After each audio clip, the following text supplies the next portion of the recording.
The call for an airstrike did not come with panic, it came with resignation. The kind that settles in when every other option has already failed.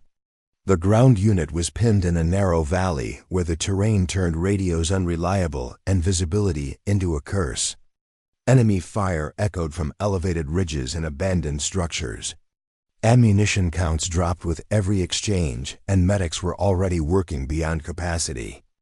Command listened as voices on the channel grew tighter and slower, not afraid but exhausted. The strike authorization was issued with a calm tone that made it worse because everyone knew what it meant. The mission would be saved by erasing the battlefield itself. Friend and foe reduced to coordinates and aftermath at a forward strip miles away, she stood listening. Not in the center of attention, not even meant to be part of the decision. Her flight suit was old, her jet older, and her role unofficial. She heard the cadence in the ground leader's voice and recognized it instantly, because she had used that same tone years ago when hope ran out, but duty still demanded action.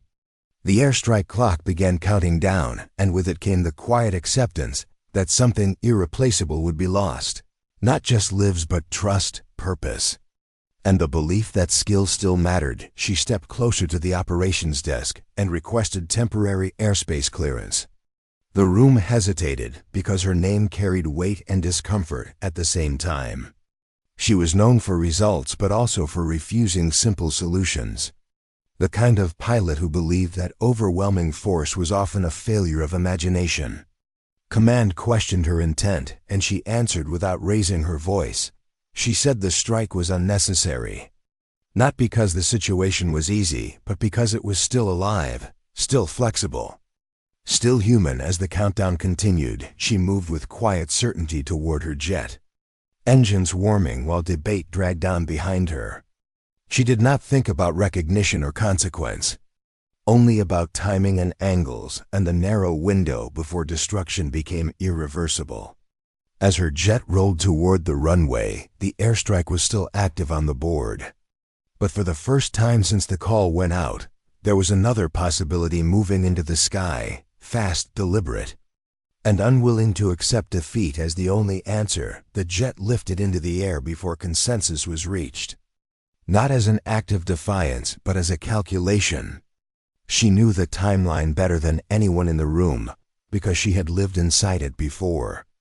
The seconds between decision and destruction were familiar, and hesitation had never saved anyone.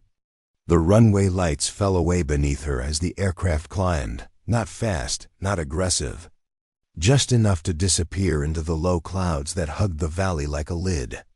On the ground, the trapped unit heard the distant roar and assumed the worst. Believing the airstrike had been released early and that the sky was about to end the fight and fire, but what arrived was different. The sound came low and wide, sweeping instead of diving. Her jet crossed the valley at terrain level, engines echoing off stone and steel. The enemy hesitated, looking up, recalculating. Formations loosening as confusion spread. She made no attempt to destroy, no missiles, no bombs. Only presence, speed, and precision. She flew close enough that dust lifted and loose debris scattered. Close enough to be felt, not seen. The kind of pass that spoke directly to instinct and fear. She turned and came back again, this time slower. Angling the aircraft so its shadow cut across enemy positions and blind spots alike. Radios crackled as ground forces realized the difference. This was not suppression for an incoming strike. This was shaping. Carving space where none had existed moments earlier. Enemy fire shifted upward, chasing noise and movement, while the soldiers below found breathing room they had not felt in hours. Command watched the feed in silence, expecting escalation and seeing restraint instead. Each pass disrupted timing, broke coordination, and forced the enemy to react instead of advance. The airstrike timer continued to run, but no one spoke. The battlefield was changing without destruction.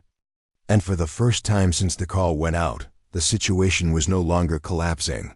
It was bending, responding. and slowly turning back under control, guided by a jet that refused to treat survival as collateral. Enemy adapted quickly, or at least they believed they did, shifting positions and spreading out under the assumption that the jet was only a warning or a delay tactic. They expected the real strike to follow and prepared to endure it by going deeper into cover and tighter formations. That expectation became their weakness because she was not buying time, she was stealing control. Her jet returned again, not from the same angle, but from behind the terrain itself, using elevation and echo to disguise approach. The sound arrived before sight, and by the time they reacted, she was already gone, leaving uncertainty in her wake. On the ground, the soldiers began to move again. Small adjustments at first, then coordinated shifts as confidence returned. They followed patterns they recognized from old training manuals rarely used anymore. Spacing that assumed air support with intent, not destruction. She signaled through movement and timing rather than words. Each pass marking safe corridors and danger zones. Teaching the battlefield how to behave again. It was not command-driven. It was instinctive, and the unit responded because it made sense. Command struggled to keep up. Feeds showed no explosions, no fireballs, no decisive blows, yet enemy momentum collapsed. Communication among hostile units fractured as they reacted to shadows and sound instead of objectives. Their leaders could not explain why pressure was failing, only that something was wrong. The jet was everywhere and nowhere, at once shaping fear without feeding it. Clarity, the airstrike timer reached its final threshold, and hands hovered over confirmation keys. But no one pressed them. The battlefield no longer justified annihilation. Casualties had stabilized, civilians were moving out of danger, and the ground unit was regaining initiative meter by meter. The realization set in quietly and uncomfortably that the jet overhead had achieved what overwhelming force could not. Control without collapse and victory without erasure. She made one final pass slower than the rest, deliberate and unmistakable. A signal not to the enemy, but to the soldiers below. The message was simple and absolute: hold the line, you are no longer alone. As she pulled away, command finally understood that the strike was no longer a solution, but a mistake waiting to happen. And the jet that refused to destroy had already won the battle by refusing to accept that. Power meant obliteration when the enemy finally broke it. Did not happen in a dramatic rush or a chaotic retreat. It happened in fragments, units pulling back without orders. Positions abandoned because no one trusted the ground beneath them anymore. The pressure they had relied on dissolved, and with it their confidence. The valley that had felt like a trap hours earlier began to open. Not because it was safe, but because it was no longer controlled by fear. The ground unit advanced carefully, reclaiming space that had been lost inch by inch. Command exhaled for the first time since the call had gone out. Reports came in steady instead of rushed. Casualty numbers stopped climbing, and civilian movement was confirmed clear. The airstrike was officially canceled, and the words felt heavier than expected. Not because of what was avoided, but because of what had been revealed. Attention finally shifted from the battlefield to the jet itself, and the question that had been ignored until now forced its way forward. Who was flying? Their identifier appeared on the screen, and the room changed. Not with shock, but with a deep, uncomfortable recognition. Her record surfaced piece by piece, missions marked unconventional outcomes, doctrine challenged without being broken, victories achieved through restraint rather than force. She had been sidelined not for failure but for being difficult to categorize. Too precise for systems built around scale and certainty. Someone who treated destruction as a last language, not a first response. The general in the room said nothing at first, staring at the data as if seeing an old argument finally resolved. Years of decisions replayed silently behind his eyes. The doctrine they trusted had nearly erased what skill and judgment could still accomplish. This battle would become a report and then a study, but the truth was already clear. The airstrike had been the easy answer, not the right one. As her jet turned back toward base, there was no celebration on the channel. Only a quiet acknowledgement passed through command. The understanding that the war had not been won by overwhelming power but by a pilot who believed that control was a form of mercy, and that sometimes the strongest move was refusing to destroy what could still be saved. When she landed, the base was quiet in a way that felt unfamiliar. Not tense and not celebratory, just still. Ground crews moved with routine efficiency, yet every glance lingered a fraction longer than usual. Word had traveled faster than official reports ever could. The battle that should have ended in fire had ended in control, and everyone knew whose hands had shaped it. She powered down the jet and sat for a moment longer than required, listening to the engines cool. Letting the noise of combat drain away without ceremony, command requested her presence, but did not summon her. A subtle difference that mattered. When she entered the briefing room, there was no applause and no reprimand, only attention.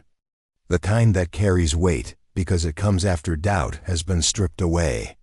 The general spoke carefully, acknowledging outcomes rather than methods. He admitted that the airstrike would have ended the mission, but erased everything it was meant to protect. Her intervention had preserved lives, options, and trust. The words "doctrine review" were spoken quietly, as if they carried consequences. Beyond paperwork, she responded without defensiveness, explaining nothing that needed justification. She spoke of timing, terrain, sound, and human behavior. Of how fear could be redirected instead of fed. Of how overwhelming force often solved problems by removing the chance to solve them better. The room listened because the results were no longer theoretical. They were measured in survivors and stability rather than craters. Later she walked the edge of the runway, alone, watching the sky settle back into normal patterns. Messages came in from the ground unit, not loud with gratitude, but steady with respect. They understood now that they had not been saved by destruction, but by someone who believed they were worth saving intact. The battle would be written into manuals and briefings, yet the lesson would travel quieter than that. As she prepared to leave the base, the general stopped her and said the airstrike had been unnecessary because of her jet. She corrected him gently, saying it was unnecessary because people were still thinking, still adapting, still human. Her jet had only reminded them of that. She departed without waiting for response, carrying with her the certainty that the strongest victories are the ones that leave the future intact, and the quiet knowledge that sometimes refusing to destroy is what changes destiny forever.